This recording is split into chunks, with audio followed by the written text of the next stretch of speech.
মাছ ভাজা মাঠটা দিলে? হ্যাঁ মাঠটা দিলাম। পাট শাক দিয়ে দাও। পাট শাক হলে আর কিছু চিংড়ি মাছ পাট শাক একদম একদম।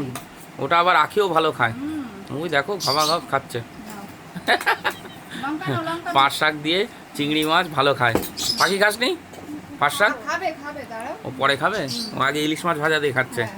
ইলিশ মাছ একটা বাঙালির ঐতিহ্য মাছ। ইলিশ মাছ একদম কালো জিরা কাঁচা লঙ্কা দিয়ে বেগুন দিয়ে, আর এদিকে রয়েছে পাট শাক, আর দাঁড়াও আর একটা দেখাই, আসলে খাজানা খাজানা লোটে লোটে লোটে কতদিন লোটে কত করে এনেছি জানো? কত? 300 টাকা কিলো। আগের দিনও তো বললো 300 টাকা করে। এই এখন অত্যাধিক দাম, লোটে মাছ পাওয়া যাচ্ছে না, তার জন্য নিয়ে এসেছি। ওরা আখিরে দাও আর একটু পাট শাক খেলে, ও ভালো খায়। আমিও নিয়ে নিয়েছি এই যে মাছ ভাজা আর এদিকে পাট শাক। ঠিক আছে, তো খাওয়া দাওয়া চালু করব বন্ধুরা।